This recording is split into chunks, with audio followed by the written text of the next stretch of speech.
Selamat datang di channel Novel Official. Terima kasih yang selalu support channel ini. Semoga kalian dimudahkan rezekinya. Oke ya guys.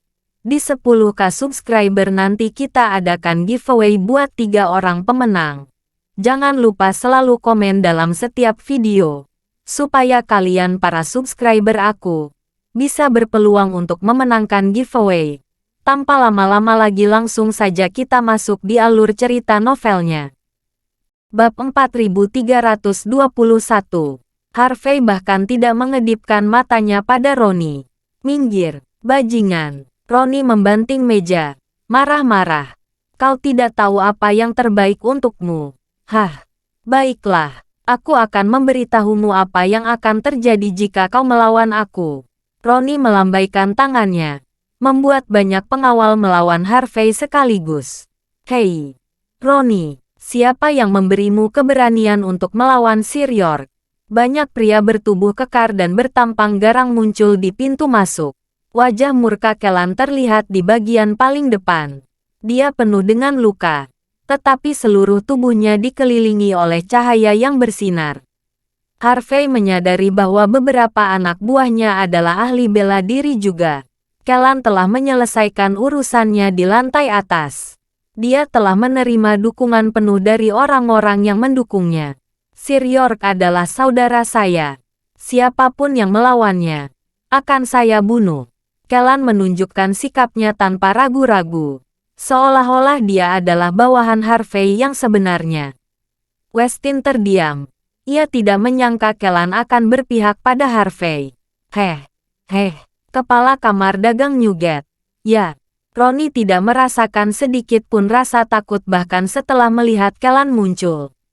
Aku bertanya-tanya mengapa anak sialan ini cukup sombong untuk pamer di depanku. Selama ini kau selalu dibackingi oleh CEO Ruiz.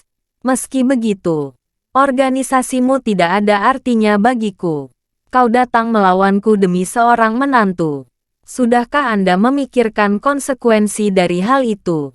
Ayah saya memiliki otoritas yang sama dengan Ketua Gibson. Blazer Estate adalah sebuah bisnis besar.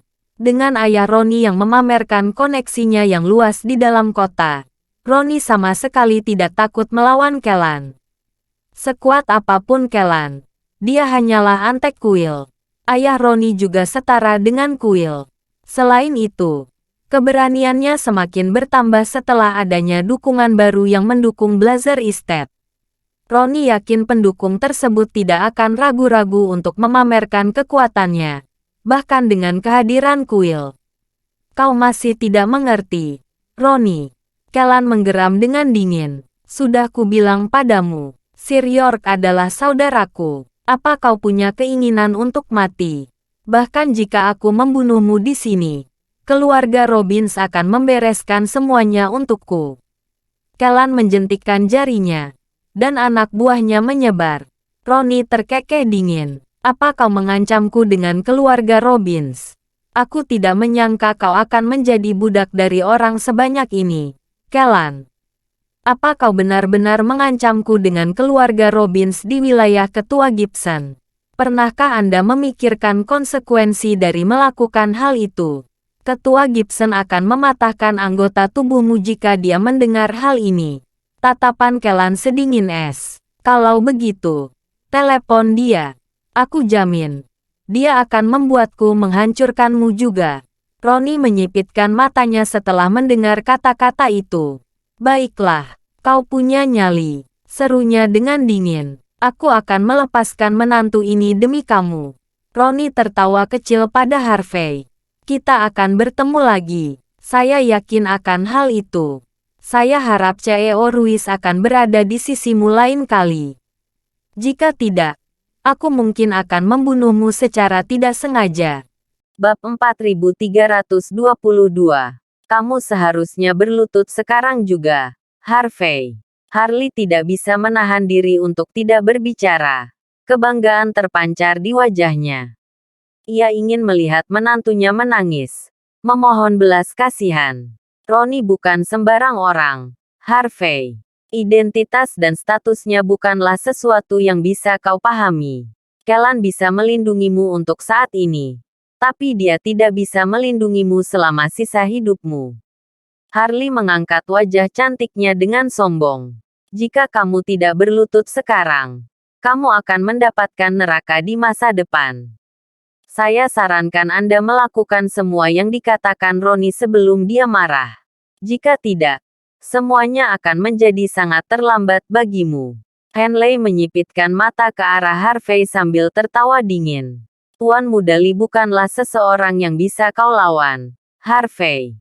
Mungkin kau memiliki hubungan yang cukup baik dengan Kellan sehingga dia memanggilmu sebagai saudaranya. Mungkin kau cukup hebat untuk melawan 10 orang saja. Tapi lalu kenapa? Tuan Muda Lee dan orang-orang di belakangnya jauh lebih kuat dari yang bisa kau bayangkan. Berlututlah. Harvey melambaikan tangannya untuk menghentikan Kellan yang hendak menyerang. Dia bahkan tidak punya hak untuk membuatku berlutut. Ada apa dengan sikapmu itu, Harvey? Dua wanita cantik memohon untuk hidup Anda. Namun ini yang Anda tunjukkan pada kami. Tatapan tajam Ronnie memiliki sedikit niat membunuh. Jika Anda tidak tahu apa yang bisa dilakukan Blazer Estate, Anda bisa bertanya pada Kellan.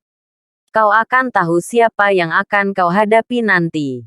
Kellan mengerutkan keningnya. Blazer Estate adalah perusahaan terkemuka di industri real estate Golden Sands.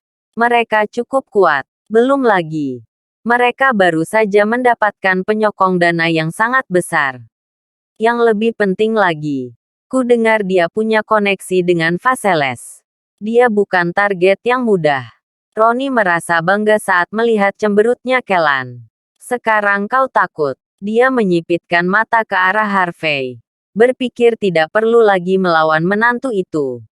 Dia ingin Harvey hidup dalam ketakutan setiap hari sampai dia berminat untuk membunuh Harvey. Ronnie melingkarkan tangannya di pundak Harley dan Henley, siap untuk masuk ke dalam kamarnya. Apakah saya mengatakan bahwa kamu boleh pergi? Nada tenang Harvey terdengar. Ronnie secara naluriah menoleh ke belakang. Setelah memastikan bahwa Harvey lah yang mengucapkan kata-kata itu, niat membunuh di matanya muncul kembali. Apa kau benar-benar ingin mati, Nak? Dia tidak mengambil tindakan untuk menghormati Kellan.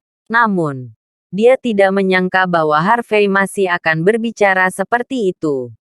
Dia pasti punya keinginan untuk mati atau semacamnya. Harvey York, seru Harley dengan bangga. Apa kau sudah mati otak? Di matanya, Ronnie sudah memutuskan untuk melepaskan menantunya itu. Harvey seharusnya berlutut dan berterima kasih kepada Ronnie atas kebaikannya. Namun, apa yang terjadi? Harvey tidak hanya sangat tidak tahu berterima kasih, tetapi dia juga masih pamer dan terus-menerus memprovokasi Ronnie. Tidakkah orang ini tahu bahwa Kellan pun tidak akan bisa melindunginya jika Ronnie benar-benar marah? Henley tertawa kecil sambil memperhatikan. Dia ingin Harvey mati. Melihatnya mencari kematiannya sendiri cukup menggembirakan baginya. Bab 4323. Kellan memiliki ekspresi aneh di wajahnya. Dia tidak tahu harus berkata apa. Ia menyadari bahwa ia telah meremehkan Harvey. Ronnie jelas-jelas akan pergi. Tapi Harvey masih berdiri untuk tidak menghormatinya. Tidak ada yang tahu apakah Harvey benar-benar kejam atau cukup kuat untuk menghadapi orang seperti Ronnie. Para pelanggan lain benar-benar terkejut melihatnya. Tentu saja, tak satu pun dari mereka yang bisa percaya seseorang akan bersikap sombong seperti itu di depan Ronnie di tempat seperti Golden Sands. Anda telah mengacaukan seluruh hidangan saya, mengotori pakaian saya, dan merusak suasana hati saya, kata Harvey dengan raut wajah marah. Dan kamu pikir kamu bisa pergi begitu saja seperti ini? Demi Kellan, aku tidak akan berdebat denganmu. Selama kamu berlutut dan membayar 1,5 juta dolar, aku akan membiarkannya. Jika tidak, saya akan membuat Anda terbaring di tanah. Seluruh orang yang hadir terkejut dengan apa yang dikatakan Harvey. Mereka semua menatap Harvey, penuh dengan rasa tidak percaya. Dia gila. Dia benar-benar gila. Sejak kapan seorang menantu berhak mengatakan hal seperti itu? Henley dan Harley memasang ekspresi aneh di wajah mereka, lalu mulai tertawa kecil. Dia membawa masalah ini pada dirinya sendiri. Bagus. Bagus sekali. Ronnie terkekeh. Marah. Ini pertama kalinya saya melihat seseorang yang begitu sombong sepanjang hidup saya. Ini pertama kalinya aku melihat seseorang yang lebih sombong dariku juga. Saya tidak peduli dengan perasaan Anda hari ini. CEO Ruiz. Saya akan mematahkan setiap tulang di tubuh menantu ini. Ronnie melambaikan tangannya dan tertawa dingin. Tangkap dia. Segerombolan pengawal muncul dari belakang dan mengeluarkan senjata api mereka pada saat yang bersamaan. Memegang senjata api di tempat seperti Golden Sands sudah cukup untuk menunjukkan kekuatan Blazer Estate. Dor, dor, dor. Tiba-tiba, suara tembakan terdengar dari arah belakang. Para pengawal Ronnie berteriak kesakitan. Lubang darah terlihat di setiap pergelangan tangan mereka. Mereka menjatuhkan senjata api mereka ke lantai. Darah menutupi seluruh tempat itu. Brengsek. Siapa kali ini? Melihat para pengawalnya dilumpuhkan dengan mudah membuat Ronnie geram. Aku akan membunuh seluruh keluargamu. Aku akan menggali nenek moyangmu dan membakar mereka juga. Oh, maukah kamu? Sekarang, sebuah suara tenang bergema dari belakang. Cukup sombong untuk seseorang dari keluarga Lee. Apakah kamu berencana untuk membunuh seluruh keluarga Pagan dan membakar mayat leluhur kita? Orang yang tidak tahu mungkin akan mengira kamu adalah Raja Golden Sands. Sekelompok orang tiba-tiba muncul. Orang yang memimpin kelompok itu tidak lain adalah Wes Pagan sendiri. Arlette dan yang lainnya mengikuti di belakangnya. Semua orang dengan hormat membungkuk setelah melihat Wes dan yang lainnya muncul. Tuan Pagan, ekspresi Ronnie langsung berubah. Sebagai orang yang berpengalaman di Golden Sands, dia tentu saja tahu betapa kuatnya 6 keluarga pertapa. Mereka telah berdiri kuat bahkan setelah 1000 tahun. Mereka jelas bukan keluarga biasa. Keluarga Pagan sendiri telah membudidayakan banyak perampok makam secara rahasia. Hanya agar mereka bisa memimpin bisnis barang antik tanpa hambatan. Orang-orang ini adalah mesin pembunuh yang menghadapi segala macam kejadian supernatural setiap hari. Ronnie tidak bisa begitu saja melawan orang-orang seperti itu. Bab 4324. Kau berasal dari keluarga Lee. Bukan begitu nak. Wes menyilangkan tangannya sambil menatap dingin ke arah Ronnie. Apa kau sudah meminta izin ayahmu sebelum bertindak sombong seperti itu? Telepon dia. Tanyakan padanya apakah dia berani berbicara seperti ini padaku. Mata Ronnie bergerak-gerak dengan panik. Ia segera menunduk, mengertakkan gigi. Maafkan saya, Ten Pagan. Saya minum terlalu banyak. Saya minta maaf karena berbicara seperti ini. Saya tidak akan melakukannya lagi. Aku tidak butuh permintaan maafmu. Berlututlah pada Sir York. Aku akan membiarkannya jika dia memaafkanmu. Jika tidak, kita akan menyelesaikan semua masalah kita hari ini. Mata Henley berkedut tanpa jeda. Bukankah Harvey hanya seorang menantu?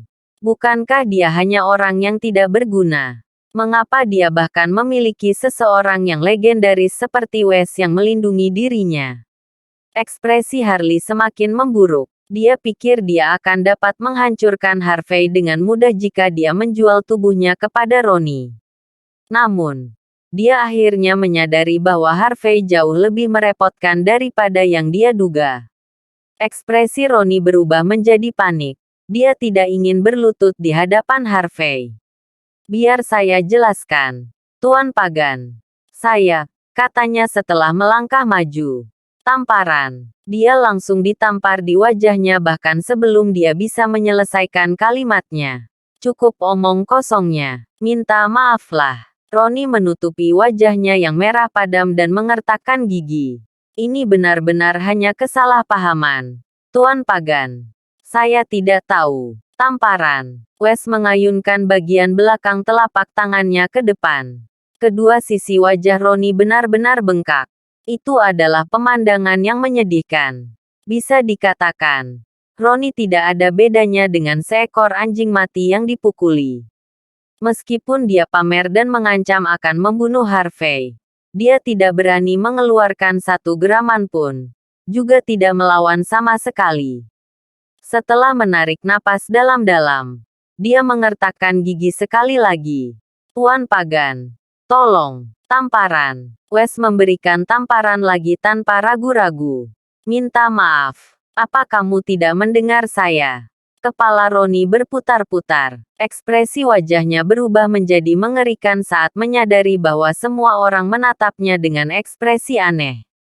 Setelah memikirkan cara Wes melakukan sesuatu, dia akhirnya menyerah. Maafkan saya, Sir York, serunya sambil mengertakkan gigi. Suara giginya yang bergesekan satu sama lain terdengar jelas.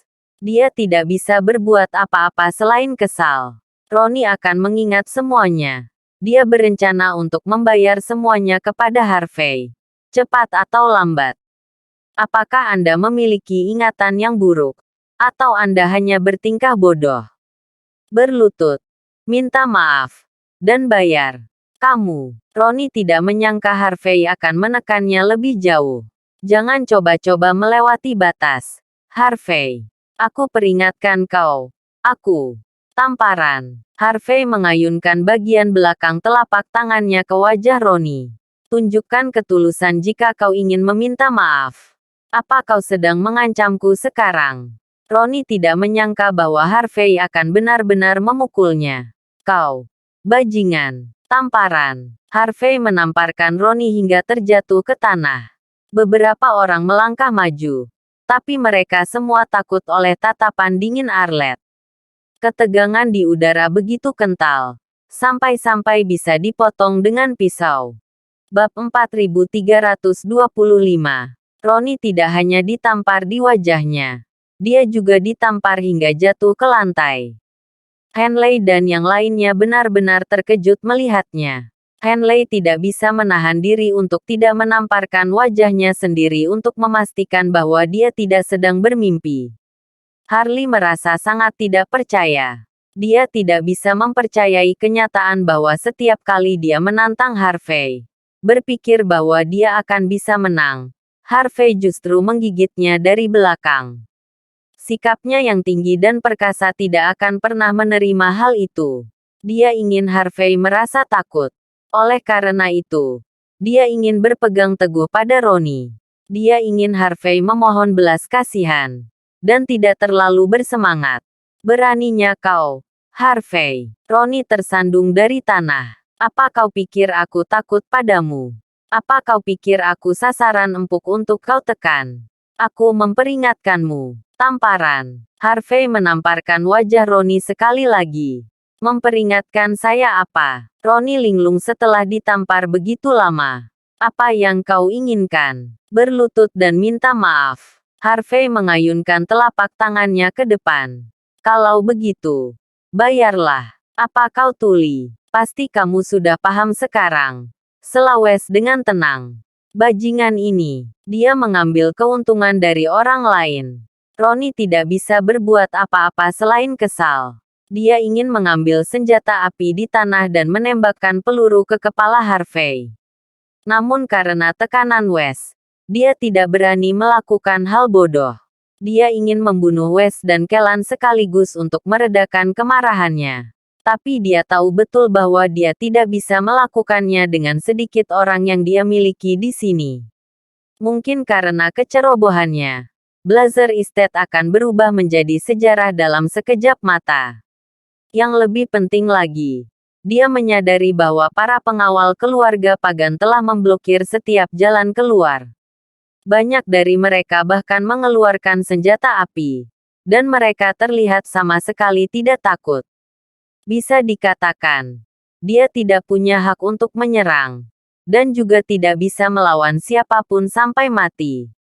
Dia ditakdirkan untuk dipermalukan. Roni akhirnya menyerah dan berlutut di hadapan Harvey. Baiklah, Saya menyerah. Harvey, tidak. Sir York, maafkan aku. Saya benar-benar minta maaf. Roni dengan cepat mengeluarkan sebuah cek dan menulis serangkaian angka. Lalu menyerahkannya kepada Harvey. Ini 1,5 juta. Tolonglah. Anggap saja tidak pernah terjadi apa-apa di sini. Kata-kata Roni penuh dengan niat membunuh. Tetapi wajahnya tersenyum cerah.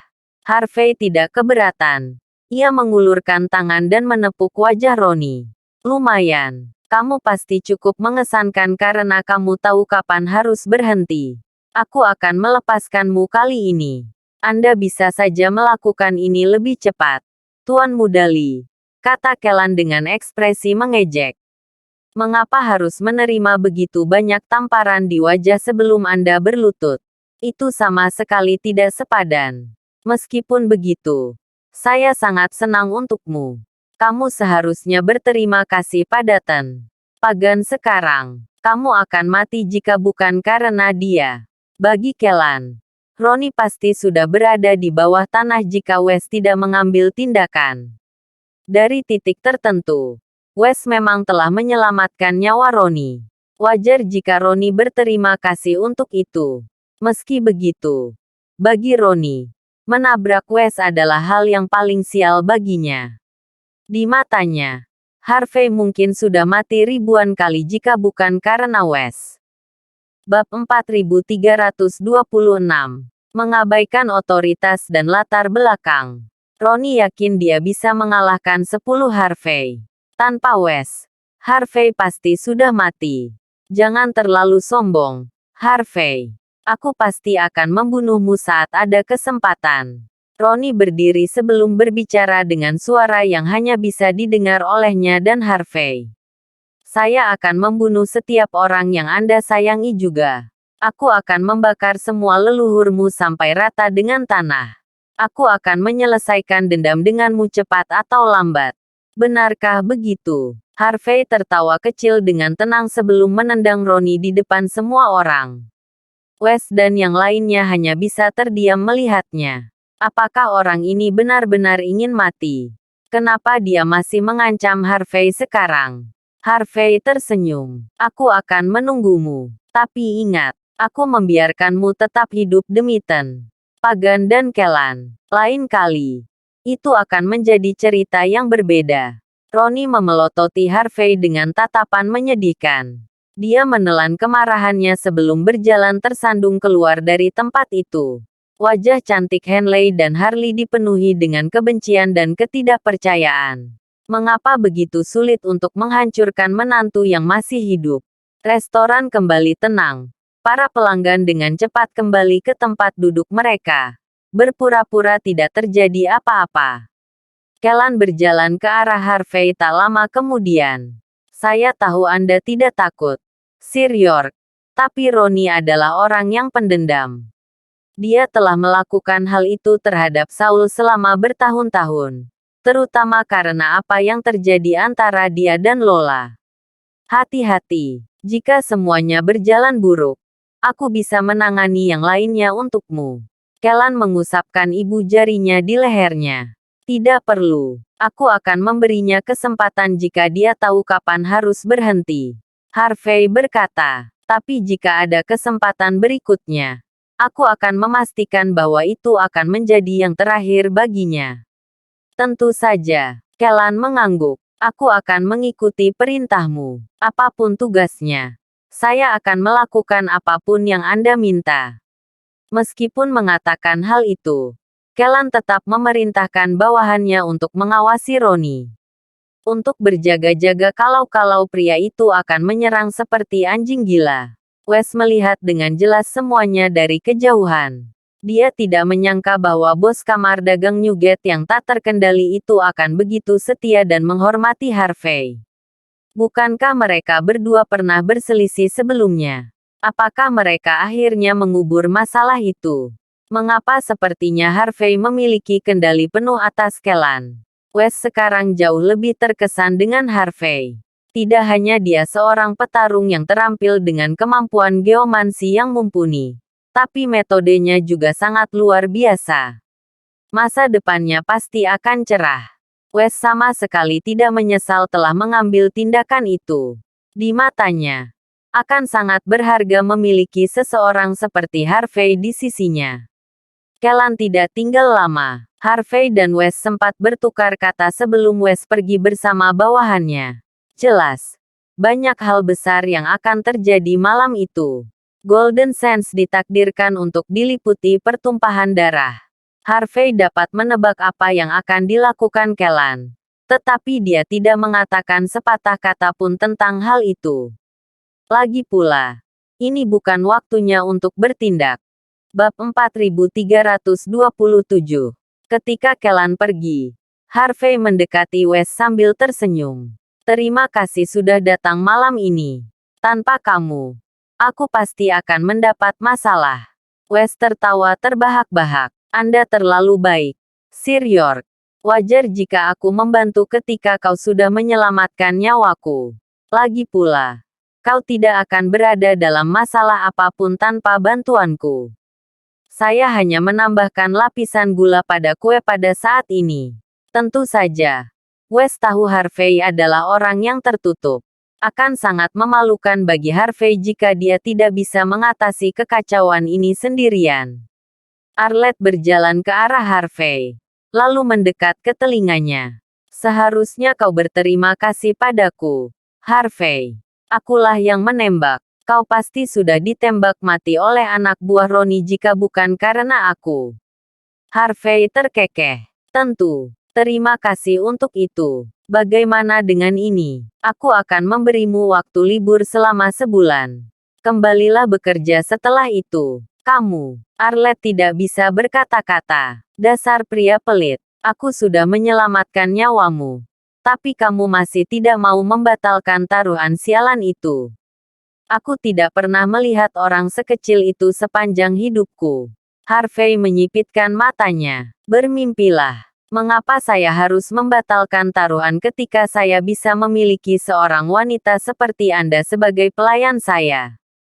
Setelah mengolok-olok Arlette, Harvey tersenyum pada Wes sekali lagi. Mari kita tidak membicarakannya malam ini. Bagaimana kabarmu akhir-akhir ini? Mereka terlihat cukup senang ketika Harvey membahas topik tersebut. Aku harus berterima kasih padamu untuk itu. Sejak kau menyingkirkan energi jahat dari tubuhku, tubuhku pulih dengan cepat. Dengan dokter keluarga di sisiku, semua masalahku yang lain segera hilang. Tidak akan menjadi masalah bagiku untuk hidup beberapa dekade lagi. Benar. Kamu juga yang menangani masalah Arlette. Anda melakukan bantuan besar untuk seluruh keluarga. Aku sudah lama ingin mengundangmu untuk makan sebagai ucapan terima kasih. Namun, aku tidak ingin mengganggumu. Anda terlihat sangat sibuk akhir-akhir ini. Tentu saja, aku pasti akan datang untuk pembukaan Fortune Hall. Meskipun begitu, karena kita sudah berada di sini. Kenapa tidak Sir York lihat kondisiku? Mendengar itu, mata Arlette berbinar dan dia menatap Harvey dengan penuh semangat. Tentu saja, dia sangat percaya pada kemampuan Harvey dalam hal geomancy. Harvey tersenyum sebelum mengamati Wes sejenak. Saat dia hendak berbicara, dia mengerutkan kening. Sedikit hawa hambar terlihat di dahi Wes. Pakar geomansi biasa mungkin akan mengabaikan hal seperti itu. Tapi tidak dengan Harvey. Ia menganggapnya aneh. Keberuntungan Wes seharusnya baik-baik saja. Namun, masih ada udara mati yang menggantung padanya. Ini cukup aneh. Setelah berpikir sejenak, Harvey mengeluarkan secari kertas dan menggigit jarinya. Lalu menggambar di atasnya dengan santai dengan darahnya. Seharusnya Anda baik-baik saja, Tuan Pagan, katanya sambil menyerahkan kertas itu pada Wes. Tapi karena yang baik dan yang buruk selalu datang bersamaan, lebih baik jika Anda tetap berhati-hati. Wes tertawa terbahak-bahak sebelum mengambil kertas itu dari Harvey. Dengan kata-kata Anda, saya merasa sangat lega. Bab 4328. Arlette muncul dari samping sebelum berbicara. Kau harus melihatku juga, Harvey. Dia dengan cepat mencondongkan tubuhnya ke arahnya. Harvey mengangguk sambil tersenyum. Lalu mengamati Arlette. Aneh sekali. Keberuntunganmu seharusnya tidak sebagus itu, katanya sambil mengerutkan kening. Selain keberuntunganmu dalam hal rejeki, kau juga memiliki keberuntungan dalam hal percintaan. Apa kamu bertemu dengan pria yang kamu sukai baru-baru ini? Arlette membeku. Tidak. Aku belum bertemu siapa-siapa. Tapi, wajah Arlette memerah. Dan ia menghentikan kata-katanya. Harvey tidak mau repot-repot untuk mengeksposnya setelah melihatnya terlihat begitu gugup. Dia melihat Arlette sekali lagi sebelum mengerutkan kening lagi. Sedikit hawa dingin juga menggantung pada dirinya. Itu terlihat sangat identik dengan yang ada pada Wes. Apa ada yang salah? Sir York. Wes secara naluriah bertanya setelah melihat raut wajah Harvey. Harvey tersenyum. Bukan masalah besar. Meski begitu, tetap lebih baik untuk berjaga-jaga. Harvey kemudian menggambar sesuatu untuk Arlette dan menyuruhnya untuk menyimpannya. Arlette bingung. Tapi dia menyimpan kertas itu tanpa mempertanyakannya. Ferrer. Ferrer. Ferrer. Tepat ketika Wes hendak bertanya lebih banyak lagi, telepon Arlette berdering. Arlette gemetar sebelum mengangkatnya. Orangnya sudah datang. Kakek, katanya kepada Wes. Wes mengangguk. Tepat ketika ia hendak pergi, ia berhenti di samping Harvey. Apa kau punya waktu malam ini? Harvey terdiam, lalu tersenyum. Ada apa? Saya akan bertemu dengan seorang teman. Agak sedikit berisiko. Wes tersenyum balik. Saya tidak yakin dengan hal ini. Tapi saya rasa semuanya akan berjalan lancar denganmu di sana. Tentu saja. Kemampuan geomansi Harvey yang mengesankan sangat dipercaya oleh Wes. Dengan adanya Harvey, risiko yang dihadapi Wes bisa berkurang drastis. Setidaknya dia tidak akan dikalahkan oleh geomansi. Yang lebih penting lagi, ekspresi Harvey tampak cukup aneh. Wes tidak bertanya lebih lanjut. Tapi firasatnya mengatakan bahwa akan lebih baik jika dia ditemani Harvey. Harvey mengangguk setelah melihat ekspresi tegas Wes. Tentu, lagi pula, tidak banyak yang harus saya lakukan. Aku akan melihat-lihat denganmu. Tentu saja, aku serahkan saja padamu. Apapun yang terjadi malam ini, anggap saja ini membantuku. Wes memberi isyarat pada Harvey untuk melangkah keluar bersamanya. Mereka melangkah keluar dari gedung dewan sebelum menuju ke sebuah garasi pribadi. Banyak orang sudah berkumpul di sini. Seorang pria dan seorang wanita berdiri di depan kerumunan. Keduanya cantik dan tampan dengan sedikit udara dingin di sekitar mereka. Ekspresi mereka adalah definisi dari kebanggaan dan kesombongan. Pria itu tampak sangat sombong. Dia berdiri di sana dengan menyilangkan tangannya. Seolah-olah tidak ada seorang pun di sekitarnya yang memiliki hak untuk melihatnya. Bab 4329. Saat Wes dan Arlette muncul, kesombongan di wajah pria itu sedikit menghilang. Kemarilah.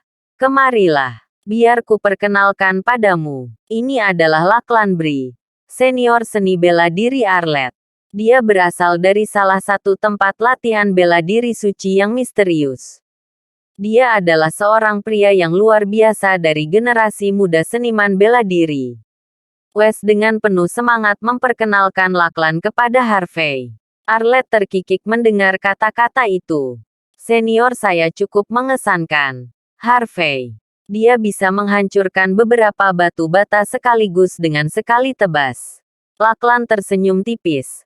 Menatap Arlette seperti sedang memandangi barang pribadinya. Jelas sekali ia memiliki perasaan terhadap juniornya. Wes, di sisi lain, sama sekali tidak tahu apa yang dipikirkan anak muda itu. Tuan muda Brie. Ini Harvey York. Dia berpengalaman dalam hal seni geomansi. Kau bisa memintanya untuk membantu jika kau mendapat masalah. Kau mungkin akan terkejut. Harvey mengangguk pada Lachlan untuk menunjukkan ketulusannya. Tatapan Laklan berubah menjadi sedikit lebih dingin saat ia melihat Harvey tersenyum pada Arlette sebelumnya. Seorang ahli geomansi. Laklan sama sekali tidak menyembunyikan rasa jijiknya pada Harvey. Kau pasti bercanda, Tuan Pagan. Seorang pemuda seperti itu tahu seni geomansi. Kau pasti sedang menipuku di sini. Wes terkekeh mencoba mencairkan suasana. Jangan meremehkan Sir York, Tuan Muda Bri. Saat aku mendapat masalah sebelumnya, para ahli geomansi yang kusewa tidak berguna sama sekali. Sir York adalah orang yang menangani semuanya tanpa hambatan. Tentu saja, Wes berada di pihak Harvey. Tapi Laklan tidak ingin memberikan penghormatan. Karena dia berasal dari tempat latihan bela diri yang sakral. Wes berusaha keras untuk membuat Laklan berada di pihaknya. Laklan merasa sedikit kesal melihat sikap Wes.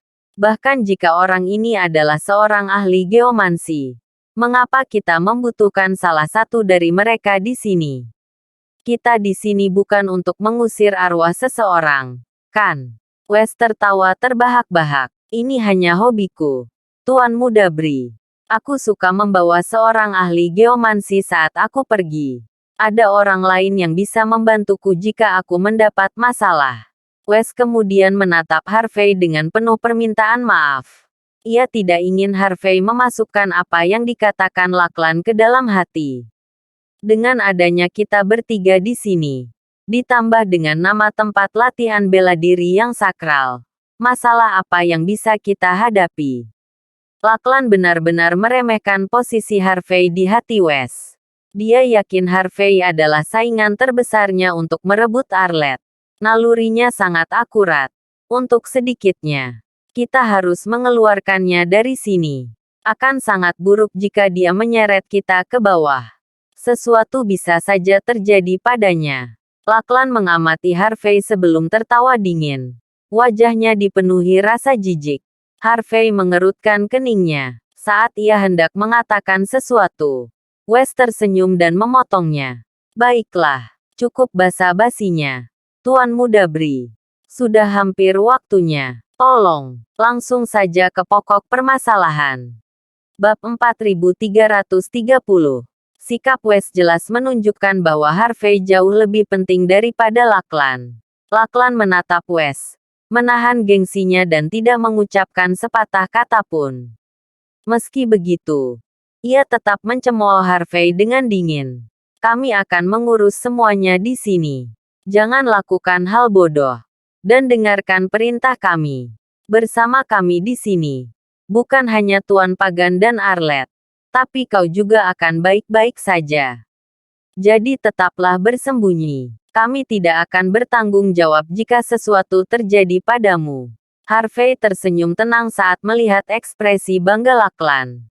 Aku tidak akan melakukan apapun selama Tuan Pagan dan Arlette aman. Ekspresi meremehkan muncul di wajah Laklan. Dua wanita cantik di belakangnya juga dipenuhi dengan rasa jijik. Dia pikir dia siapa. Sudah cukup buruk dia menipu orang untuk mencari nafkah. Tapi dia bahkan terlibat dalam dunia bawah.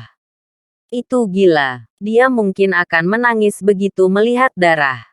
Setelah beberapa menit, mobil di garasi pribadi itu melaju sejauh beberapa kilometer sebelum tiba di sebuah villa. Harvey mengikuti Wes ketika mereka keluar dari mobil. Seluruh area itu diliputi oleh rasa takut dan ngeri. Bahkan ketika dia hanya berjalan-jalan, dia bisa merasakan bahaya. Harvey melihat ke sekeliling tempat itu dengan mata menyipit. Tetapi tidak ada seorang pun yang bisa ditemukan. Patung-patung tokoh mitologi ditempatkan di kedua sisi jalan. Harvey mengerutkan kening ketika melihat sosok di depannya. Sosok itu memiliki 3 kepala dan 6 lengan. Dan membuat postur tubuh yang sangat mengancam. Entah mengapa, niat membunuh yang sangat besar dapat dirasakan dari patung itu. Wes tampak penasaran setelah melihat raut wajah Harvey. Ada yang tidak beres. Sir York. Harvey merenungkan situasi itu sejenak. Tidak ada apa-apa. Aku hanya mengagumi ukiran indah patung itu. Lachlan mencemooh sebelum tersenyum dingin. Dasar orang desa yang bodoh. Kau sudah setakut ini setelah melihat patung. Kau mungkin akan menangis jika kita pergi ke sekolahku. Harvey menatap Lachlan dengan tatapan yang dalam. Dia tidak pernah menyebutkan tempat latihan bela diri suci mana yang dia pelajari. Tapi Harvey sudah bisa menebaknya dari apa yang dia katakan. Kau terlalu rendah hati, Sir York. West tersenyum. Dengan pengetahuan dan pengalaman Anda, patung seperti ini mungkin tidak akan membuat Anda gentar. Jika Anda menyukainya, saya akan menyuruh seseorang untuk mengirimkannya ke Fortune Hall di lain hari. Ayolah, mari kita berbisnis. West kemudian memberi isyarat agar semua orang masuk ke dalam. Pengawal terdepan menendang pintu hingga terbuka. Dan seberkas cahaya menyorot tepat ke wajah Harvey. Matanya melebar seketika itu juga. Selusin orang berkumpul di dalam aula utama. Mereka semua mengenakan pakaian penyamaran. Seorang wanita di tengah kerumunan mengenakan jaket kulit hitam dengan panah di belakangnya. Memberinya penampilan yang sangat dominan. Dia terlihat seperti seorang femme fatale. Mata sipit dan panjang di wajahnya yang cantik menyipit ke arah West dengan niat jahat. Not. Femme fatale merupakan istilah yang berasal dari bahasa Prancis, yaitu femme yang artinya perempuan, dan fatale yang berarti mematikan. Dikutip dari Kamus Larousse, femme fatale adalah frasa untuk perempuan yang mematikan atau punya pesona yang tak tertahankan. Dalam artian, istilah tersebut digunakan untuk merujuk seorang perempuan yang menarik banyak laki-laki. Terima kasih sudah menonton cerita novel kekuatan Harvey York untuk bangkit. Sampai ketemu lagi di cerita novel selanjutnya.